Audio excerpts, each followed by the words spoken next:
जन की बात हमारे साथ।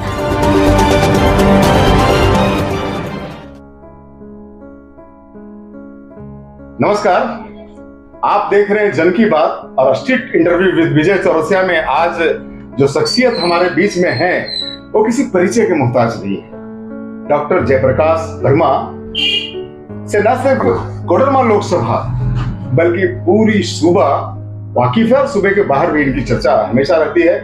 अभी कुछ दिनों पहले ये गांडे विधायक थे और सिर्फ गांडे विधायक को लेकर के इनकी परिचय मैं कहूं तो बड़ी छोटी बात हो जाएगी। ये आदरणीय जगदीश बाबू के सुपुत्र हुए, वो आदरणीय जगदीश बाबू जो कोडरमा लोकसभा और मैं कहूं बरही लोकसभा या हजारीबाग लोकसभा, ये 4-5 लोकसभा में जिनकी तूती बोलती थी और जिस क्षेत्र के वो भीषम पितामह राजनीति के समझे जाते थे, उनके ज्येष्ठ पुत्र डॉक्टर जयप्रकाश वर्मा हैं। और इनको मैं सिर्फ राजनीति से नहीं तोलता हूँ या यहाँ के जनमानस से इनको सिर्फ राजनीति से नहीं तोलते। एक सच्चे इंसान, एक साफ गोई इंसान और एक मदद करने वाला व्यक्ति जो दिल से लोगों की मदद में उतरे, राजनीति से परे एक आप अल्ले दर्जे का सामाजिक कार्यकर्ता आप इनको कह सकते हैं।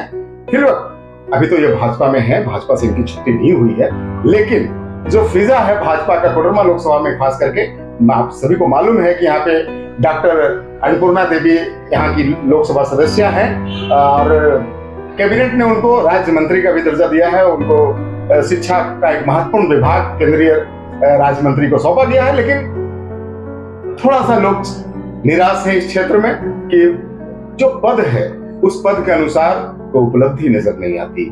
तो हम उस ओर ना जाकर के हम आज जयप्रकाश जी से पूछेंगे, थोड़ा सा ये राजनीति में और अपने आप को विस्तार देने की सोच रखते हैं और भाजपा से इतर सोच रखते हैं। तो हम इन्हीं से पूछेंगे कि क्या आपका आगे का कदम है, आप क्या करने वाले हैं और क्यों भाजपा से नाराज हैं। सर, आपका हमारे स्टूडियो में खैर मकदम है, स्वागत है। कैसे हैं आप? जी, मैं स्वस्थ हूँ, अच्छा हूँ। अभी पिछले दिनों मैंने खबरों में पढ़ा था कि 2-4 दिन पहले आपने एक बैठक सामाजिक कार्यकर्ताओं की थी, तो क्या मतलब था उस बैठक की? मैं आपको बताना चाहता हूँ कि मैं तो हमेशा लोगों के बीच में रहता हूँ जी, उनके समस्याओं के साथ, उनके खुशियों में और भी जो भी कार्यक्रम होते हैं मैं साथ हमेशा रहता हूँ। और इसी के क्रम में सभी लोगों से मिलना जुलना, बात होना, तो एक जनता की ही आवाज उठ के आ रही थी कि जयप्रकाश जी, आप एक सामाजिक कार्यकर्ता हैं, हम लोगों के बीच में आते हैं, हम लोग सेवा करते हैं। हम लोग चाहते हैं कि आप गांडे ही नहीं, आप इंटायर कोडरमा लोकसभा क्षेत्र का नेतृत्व करें, कोडरमा की सेवा करें। तो ये लोगों की बातें बहुत दिन से आ रही थी, लगभग 1 साल से लोग लगातार मुझे मिलने पर या टेलीफोन करके तरह से बात करते थे। तो मुझे लगा कि जब लोगों की इतनी बातें हो रही है तो हम क्यों नहीं जो इस पूरे कोडरमा लोकसभा क्षेत्र के 6 विधानसभा से जो प्रबुद्ध लोग हैं, जो हमारे परिवार से, जैसा कि आपने पहले ही परिचय दिया कि हमारे पिताजी जगदीश प्रसाद कुशवाहा जी और रीतलाल प्रसाद वर्मा जी इस पूरे क्षेत्र में आम जनता की आवाज थे, लोगों के दुख के साथी थे, समस्याओं के समाधान के रास्ता निकालने वाले थे। तो मैंने लोगों के ही कहने पर लोगों को आमंत्रित किया और आमंत्रित किया, लोग पहुंचे हमारे भंडारों में अवस्थित महाविद्यालय में, जो जगदीश प्रसाद कुशवाहा कॉलेज के नाम से ही प्रसिद्ध है। वहाँ लोग पहुंचे और लगभग दिन भर 11 बजे से लेके 3 बजे तक गंभीर चर्चा हुई और सभी क्षेत्र के लोग आए और बड़ी संख्या में लोग आए। हम लोग छोटा सा बैठक करना चाहते थे कि बहुत कम और गिने चुने लोगों को ही बुलाएंगे, सुना कि बहुत भीड़ हो गई। हाँ, भीड़ हो गई थी। तो उसमें से बहुत सारे लोगों ने बातों को रखा, बाद में और लोगों ने भी कहा कि नहीं, बहुत सारी बातें आई है, हम लोग समर्थन करते हैं। और जब फिर मैंने पूछा, लोग कहा कि नहीं, हम लोग को सारा विषय पहले से ही दिमाग में था कि हम लोग आपको प्रोजेक्ट करने के लिए यहाँ आए हैं। हम लोग चाहते हैं कि आपको जो है सो कोडरमा लोकसभा में प्रत्याशी बनना चाहिए। तो जब उन लोगों ने कहा तो वहां पर लोगों ने राय भी लिया कि आप लोग बहुमत है या नहीं जानना चाहते हैं, आप बताइए कि क्या करना चाहिए। तो लोगों ने पहला स्वर में कहा कि आपको लोकसभा लड़ना चाहिए। लोगों ने कहा कि भाई किससे लड़ना चाहिए, कहां से लड़ना चाहिए। जब वहां सवाल किया गया तो सर्वसम्मति से बात आई कि आपको जो है सो यूपीए से लड़ना चाहिए। अब हम लोग फिर बात कर, भाई यूपीए में तो अभी 3 दल हैं, झारखंड में यूपीए में, केंद्र की बातें करें, झारखंड में यूपीए में 3 दल साथ चल रहे हैं। मैंने झारखंड मुक्ति मोर्चा, कांग्रेस और आरजेडी 3 दल साथ चल रहे हैं, तो क्या करना चाहिए, इसमें किसको चुनना चाहिए, इस पर भी लोगों ने अपना राय दिया। मैक्सिमम लोगों ने कहा कि झारखंड मुक्ति मोर्चा की तरफ से ही आपको आगे आना चाहिए। तो ये जनता का राय था, उनका सलाह था, और उन्होंने आग्रह किया है कि आप जिस प्रकार से एक नेता हैं, जिस प्रकार से हम लोग के भाई हैं, मित्र हैं, सहयोगी हैं, तो आपके जैसा व्यक्ति को हम लोग चाहते हैं कि हम लोग का नेतृत्व करे। और लोगों का आग्रह जो हुआ, उसी आग्रह के आधार पर फिर फाइनली हमने कहा कि भाई मैं माननीय मुख्यमंत्री जी से बात करूंगा। जब आप झारखंड मुक्ति मोर्चा की बात करते हैं तो फिर माननीय मुख्यमंत्री जी से बात हुई है और उन्होंने कहा है कि हम चाहते हैं कि आपके जैसा एक होनहार व्यक्ति हमारे संगठन में आए, जो लोगों के चहेता हैं, हमास आपको चाहती है, और तो हमारे दल को भी ताकत मिलेगी, आपको भी ताकत मिलेगी, और अच्छे नेता जनता को मिल सकेंगे। इसलिए उन्होंने भी स्वागत किया है। और केवल मुझे लगता है कि एक डेट कुछ वो जारी करेंगे, देंगे, जिस डेट को हो सकता है हम लोग मिलने का समय तय करेंगे। अभी ये बातें जो तत्कालिक जो बातें हैं, मैंने आपको क्वेश्चन करने का मौका नहीं दिया, मैंने ही बहुत सारी बातें आपको बता दिया। तो ये होता है एक नेता की पहचान कि हम किसी दल को ज्वाइन करने से पहले या किसी दल को छोड़ने से पहले या राजनीति में कोई कदम उठाने से पहले हम लोगों से पूछते हैं, अपने समर्थकों का विचार जानते हैं। तो ये एक प्रबुद्ध और मैच्योर्ड नेता का ये पहचान है। और जो जयप्रकाश जी में दिखता है कि उन्होंने पूरे कोडरमा लोकसभा के इंटायर पूरे क्षेत्र के लोगों को बुला करके एक मंतव्य लिया। और मैंने सुना है जयप्रकाश जी को उसमें भाजपा के भी कई लोग थे जो आपके चाहते हैं। हाँ, तो भाजपा के ही तो लोग थे, भाजपा के ही लोग थे। क्यों, जो अगर आप बात करेंगे तो उसमें 80% भाजपा ही थे, 20% गैर भाजपा थे। परंतु मुझे भी खुशी हुई कि मेरे बुलाने पर वहां पर विभिन्न राजनीतिक दल के लोग थे, वहां पर जेएमएम के लोग थे ही, वहां पर आरजेडी के लोग थे, वहां आजसू के लोग थे, और इवन माले के भी लोग थे। जो झारखंड में जितनी मैंने लोगों ने जो भी समझा उस बैठक को जिस भी रूप में लिया, और लोगों को जब हम लोगों ने कहा था कि हम आप लोगों से राय लेना चाहते हैं, ये किसी राजनीतिक दल का बैठक नहीं है, ये बुद्धिजीवियों का है, सामाजिक कार्यकर्ताओं का है, समाज के चिंतकों का है, आप आएंगे तो अच्छा होगी। हम लोगों ने बस सहज ऐसा ही शब्द में निमंत्रण दिया था, और खुशी हुई कि विभिन्न राजनीतिक दल के लोग, विभिन्न जाति के लोग, विभिन्न धर्म के लोग, उस बैठक में सभी जाति के लोग थे, हमारे मुसलमान समुदाय के भी लोग थे। तो यहाँ जो धर्म के रूप में चल रहे हैं, हिंदू और मुसलमान, तो बड़ी संख्या में लोग थे। और सभी लोगों का, और जहां आपने क्वेश्चन जो किया था पार्टी का, तो बीजेपी के ही लोग तो 80% थे, क्योंकि अभी जब हम बीजेपी में लगातार थे और हैं, तो बीजेपी के लोग मेरे साथ है ही, तो हम तो पहले राय तो उन्हीं लोगों से लेंगे। तो बीजेपी के 80% लोग थे। चलिए, ये बीजेपी के लिए एक सिकन सा है माथे पे कि बीजेपी के ही लोग 80% इनके बैठक में आए। हम एक सवाल ये पूछना चाहते हैं जयप्रकाश जी की, कोडरमा लोकसभा जो यूपीए के लिए है, वो अमूमन देखा जाता है कि कांग्रेस के लिए फिक्स है। तो ऐसे में आप इसको किस रूप में देखते हैं?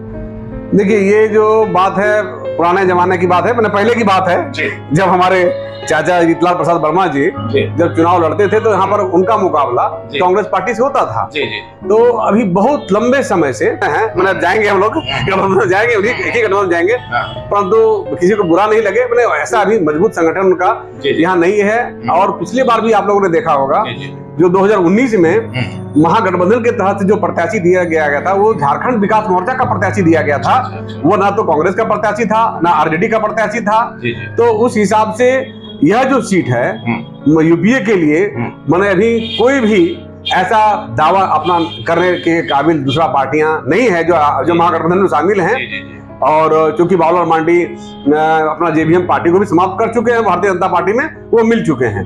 तो ऐसे दृष्टिकोण से ये सीट जो है, समझिए कि जिसके पास अच्छा जनाधार होगा, अच्छा नेता होंगे चुनाव लड़ने के लिए, उससे सीट पे जाना चाहिए। लेकिन आपका मन बन चुका है कि आप जेएमएम का दामन थामेंगे, आप पीर धनुष का दामन थामेंगे। जी जी जी जी, ये मन बन, हाँ, बातें हुई है, और जनता के राय के आधार पर, लोगों के राय के आधार पर, लोगों के सुझाव के आधार पर। इस संबंध में कोई बात जेएमएम सुप्रीमो से आपकी हुई है क्या? अभी तो मैंने कहा था, आपके पूछने से पहले ही कहा था। अभी मैंने बता ही दिया था, कार्यक्रम तय नहीं हुआ है, अभी कार्यक्रम तय नहीं हुआ है। और इसको आप जेएमएम के लोगों में किस रूप में देखते हैं? उसमें कितना उत्साह है? जेएमएम के लोगों में बहुत ज्यादा उत्साह है, और जेएमएम के लोग कह रहे हैं कि भाई हम लोग तो बहुत दिन से काम कर रहे हैं, हम लोगों ने यहाँ गांडे जीता था पहले, विधानसभा के दृष्टिकोण से हम लोगों ने गांडे पहले जीता था, अभी गिरिडीह में वर्तमान में हमारे जेएमएम के विधायक हैं, अभी भी गांडे में जेएमएम के विधायक हैं। तो इस कोडरमा लोकसभा के दृष्टिकोण से, जिला के दृष्टिकोण से नहीं, जिला के दृष्टिकोण से हमारे शिक्षा मंत्री भी हैं, जिला के दृष्टिकोण से, परंतु कोडरमा लोकसभा के दृष्टिकोण से अभी तो गांडे जो है, जो हाँ गांडे थी है, जेएमएम का सीट है, अभी गांडे है। और चूंकि जेएमएम के लोगों में इस बात का भी उत्साह है कि भाई जयप्रकाश जी हम लोग के साथ काम करेंगे। तो लोगों का कहना है, अपने मुझ से क्या हमको बोलना है, लोगों का कहना है कि आपका जिस प्रकार का एक अपनत्व का स्वभाव है, आप उदारवादी हैं, सभी लोगों के साथ खड़े होते हैं, किसी दूसरी की समस्या अपनी समस्या समझते हैं। तो हम लोग को लग रहा है कि एक अच्छा नेता हम लोग को मिलेगा और हम लोग कोडरमा लोकसभा को जीतने में सफल होंगे। इस भावना को अपने मानसिकता में विकसित करके जेएमएम के तमाम लोग उत्साहित हैं, सभी छोटे से बड़े कार्यकर्ता और बड़े नेता भी, सभी लोग उत्साहित हैं। तो ऐसे में भाजपा के लोगों ने कोई संपर्क आपसे किया, कुछ मनाने का प्रयास किया? चूंकि आपकी जो बैठक हुई है उसको मीडिया ने बहुत तरजीह से छापा था, तो ऐसे में भाजपा के लोग कुछ फोन फान किए? यहाँ के स्थानीय विधायक हैं या सांसद अन्नपूर्णा जी है या और कोई लोग ऐसे? नहीं, हमको संगठन के लोग अभी तो किसी ने बात नहीं किया है। मैंने लगभग 2-2.5 महीना पहले जो हमारे भारतीय जनता पार्टी के जो संगठन महामंत्री थे धर्मपाल सिंह जी, उन्होंने हमसे बात किया था, बुलाया था कि आप आइए बात करेंगे। और उन्होंने बात किया था कि जैसा रिपोर्ट मुझे मिल रहा है, लोगों का रुझान आ रहा है कि आपको जो है सो कोडरमा के कैंडिडेट के रूप में लोग देख रहे हैं, जनता देख रही है, और शायद आप भी वैसा मन बना रहे होंगे। इसलिए मैं कहता हूं कि आप भारतीय जनता पार्टी में ही विधायक बनिए, अच्छा रहेगा। तो उन्होंने कल ये ऐसा ही प्रस्ताव 3 महीना पहले दिया था। आज वो यहाँ से जा चुके हैं, झारखंड में आज नहीं है, तो 3 महीना पहले उन्होंने कहा था। उसके अलावा और किसी व्यक्ति ने इस विषय पर किसी ने हमसे बात नहीं की है। अच्छा, सपोज कीजिए कि भाजपा ही आपको ऑफर कर दे कोडरमा लोकसभा, तब आप क्या करेंगे? मैंने तो मन बना लिया है कि मैं तो यूपीए में जा रहा हूँ और मैं यूपीए में ही जाऊंगा और मैं यूपीए से ही लड़ूंगा, चाहे भाजपा का एक्शन जो भी रहे। हाँ, भाजपा का एक्शन जो भी रहे। चलिए, ये एक नेता में दमदार बात होती है कि मैंने जो ठान लिया वो ठान लिया है, बाकी अब हवा जिस रुख से बहे मैं अड़िग हूँ। ये जयप्रकाश वर्मा है और ये अपने इसी अंदाज से पहचाने भी जाते हैं। और मुझे लगता है कि जयप्रकाश वर्मा जैसे शख्सियत और कद्दावर नेता का यूपीए में आना, या यूं कहें कि जेएमएम में आना, एक जीवन दान के रूप में जेएमएम के लिए भी है। कोडरमा लोकसभा में खास करके, क्योंकि कोडरमा लोकसभा में जेएमएम का जो एकजुट रहा है वो बहुत पहले इनके चाचा जब आए थे जेएमएम में, रितलाल प्रसाद वर्मा जी, तो उस समय कुछ दिखा था। और बाकी एक सीट हमेशा से यूपीए के रूप में कांग्रेस को मिलता रहा है, लेकिन इस बार शायद परिदृश्य अलग होगा। और मुझे लगता है कि जयप्रकाश वर्मा के जेएमएम ज्वाइन करने से भाजपा के लिए एक सिरदर्द जरूर होगा, क्योंकि अभी इन्होंने बताया कि 80% जो लोग थे वो भाजपा से ही आए थे। और ये चर्चा का बाजार गर्म है जयप्रकाश जी के पाला बदलने से कि आखिर फिर भाजपा क्या रुख अख्तियार करेगी इस लोकसभा चुनाव में। हम अभी जानेंगे जेएमएम के भी लोगों से कि आखिर उसमें कितना उत्साह है जयप्रकाश वर्मा जैसी शख्सियत को उनकी पार्टी में शिरकत करने से, कितने खुश हैं पार्टी के लोग, और क्या उनकी आगे का जो पैरामीटर है राजनीति का वो क्या है। जयप्रकाश जी, आपका बहुत बहुत धन्यवाद। और मैंने पहले भी कहा, आपको राजनेता के रूप में लोग नहीं देखते, आपको एक उन्नत सामाजिक कार्यकर्ता के रूप में देखते हैं। आप इसकी शिक्षाविद है, आप प्रोफेसर भी रह चुके हैं, तो इस लिहाज से लोग देखते हैं। और एक नागरिक के रूप में आपसे एक प्रश्न है जयप्रकाश जी कि बहुत दिनों के बाद या शायद पहली बार कैबिनेट में यहाँ एक प्रतिनिधित्व मिला है अन्नपूर्णा जी के रूप में, और वो भी एक महत्वपूर्ण विभाग में जो एजुकेशन कहलाता है। आप चूंकि एजुकेशन से आपका रिश्ता जन्म जन्मांतर से है, आप एजुकेशन से ही जाने जाते हैं, पॉलिटिक्स से कम। तो उपलब्धियां क्या दिखती है आप? वैसे जिस प्रकार से लोगों का कहना है, मानना है, और जो होना चाहिए एक केंद्र सरकार में मंत्री होना, और वैसे प्राय देखा जाता है, लोग कहते हैं, हमने देखा था पहले, लोग आरोप लगाते हैं कभी कभी कि फलाना व्यक्ति मंत्री बन गया और अपने विभाग का सारा काम अपने विधानसभा या लोकसभा में, जिसका राज्य सरकार का मंत्री है तो कहता है, राज्य सरकार का मंत्री तो कहता है अपना सारा काम अपने विधानसभा में लेके चला गया। और कोई लोकसभा में है मंत्री, केंद्र सरकार में मंत्री है, तो लोग कहते हैं भैया वो मंत्री तो सारा काम अपना लोकसभा में ले गया। ये हम लोग सुनते थे। परंतु यहाँ ऐसा कुछ नहीं। एक मैंने बहुत सारा काम किया, एक काम भी तो दिखाई नहीं पड़ता है। तो ये अब क्या कहिएगा, लोगों की अपने काम करने की तरीका है, शैली है, लोगों के बीच में आप कितना रहना चाहते हैं, लोगों की समस्या से कितना रूबरू हैं, आप कितना जुझारूपन है समस्या के समाधान के लिए, ये डिफर करता है व्यक्ति से व्यक्ति, प्रत्येक व्यक्ति इसको अंतर करता है। तो इसमें तो यही दिखाई पड़ रहा है।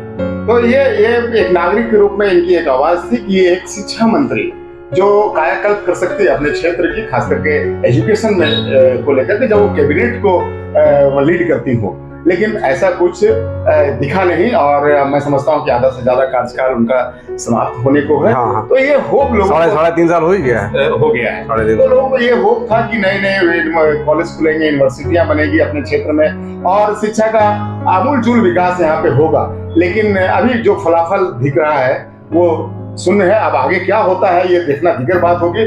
फिलहाल हम बात करते हैं कि जयप्रकाश वर्मा जी अब कमल को छोड़ करके तीर और धनुष उठाने के लिए मन बना चुके हैं, और इनके निशाने पे कितने कमल होंगे और कितने केले होंगे ये देखना समय की बात है। और ये ऊंट राजनीति का किस कदर बैठता है लोकसभा का, ये भी देखना समय की बात है। हम फिलहाल इंतजार करेंगे और हम ये मनाएंगे कि चाहे धनुधर कोई हो, लेकिन यहाँ का जो कोडरमा लोकसभा का जो कायाकल्प है, जो यहाँ के लोग चाहते हैं, वो कायाकल्प कोडरमा लोकसभा का होना चाहिए। बहुत बहुत धन्यवाद जी, धन्यवाद आपके दर्शकों को धन्यवाद।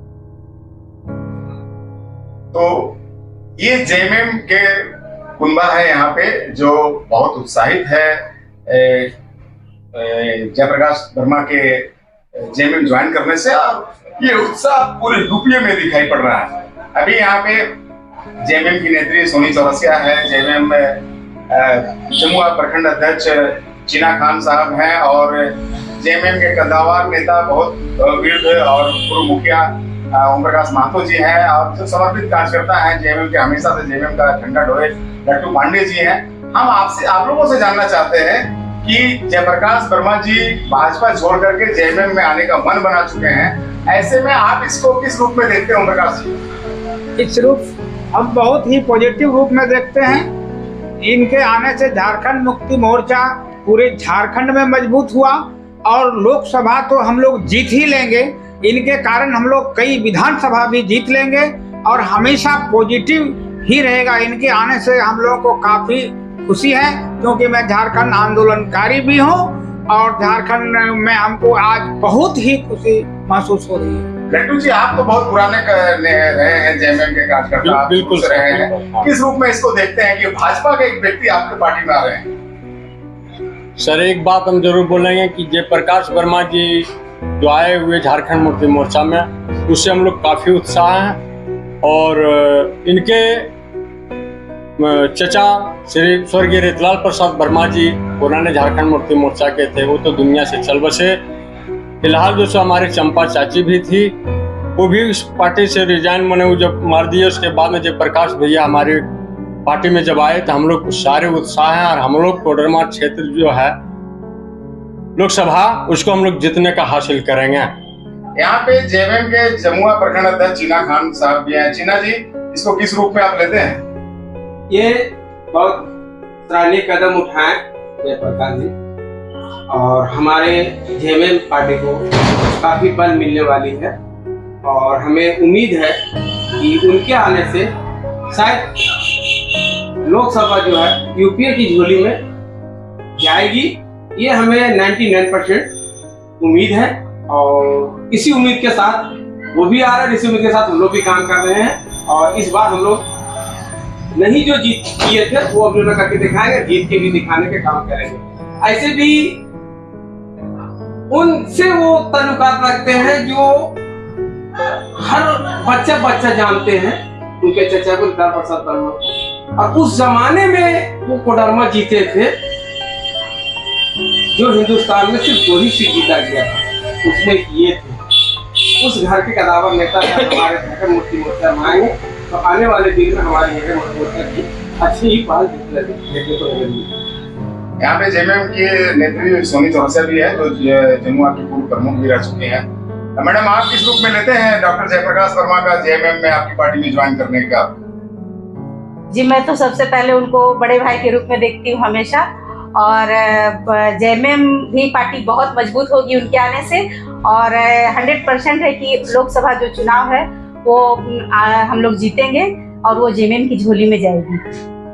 तो ये जेएमएम के लोग हैं जिसमें खासा उत्साह है डॉक्टर जयप्रकाश वर्मा का जेएमएम ज्वाइन करने की। अभी सूचना से ही, अभी ये विधिवत हुआ नहीं है, लेकिन बातें चल रही हैं।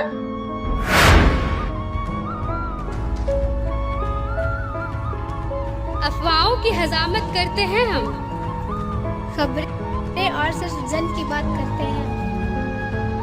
जन की बात हमारे साथ। State interview with Vijay Chaurasia.